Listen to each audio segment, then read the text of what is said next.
அதுக்கப்புறம் அவங்க 2 பேரும் காட்டுல சுத்திக்கிட்டு இருந்தாங்க. கொஞ்ச நேரத்துக்கு அப்புறம் 2 பேரும் எப்படிப்பட்ட இடத்துக்கு போனாங்கன்னா,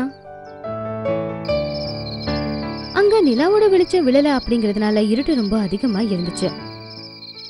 அங்க வேட்டைக்காரன் பெரிய வலைய விரிச்சு வச்சிருந்தான். தெரியாததுனால லம்பு அந்த வலையில போய் மாட்டிக்கிச்சு. அப்ப லம்புவுக்கு ஏதோ புரிஞ்சுது. கால் சிக்கிக்கிட்டதுனால அது உதைக்க ஆரம்பிச்சுது. சோட்டு பார்த்தா லம்பு எங்கேயோ மாட்டிக்கிட்டு இருக்கான் அப்படின்னு. அவனை விடுவிக்க ரொம்பவே முயற்சி செஞ்சான். ஆனா பாவம் அவனால எதுவுமே செய்ய முடியல.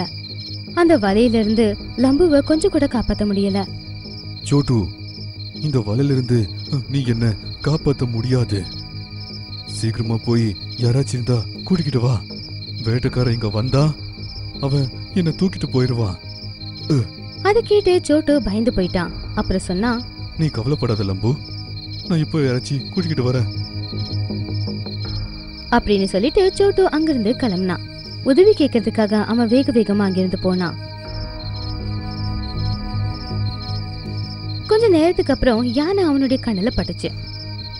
இங்க பாரு யானை, என்னோட நண்பன் வேட்டைக்காரனோட வலையில மாட்டிக்கிட்டான். தயவு செஞ்சு அவனை எப்படியாச்சும் நீ காப்பாத்து.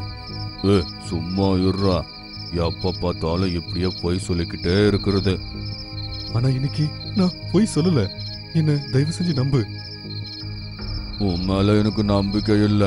இந்த தடவை நான் முட்டாள் ஆக மாட்டேன் அப்படின்னு சொல்லி யானை அங்கிருந்து கிளம்பிடுச்சு.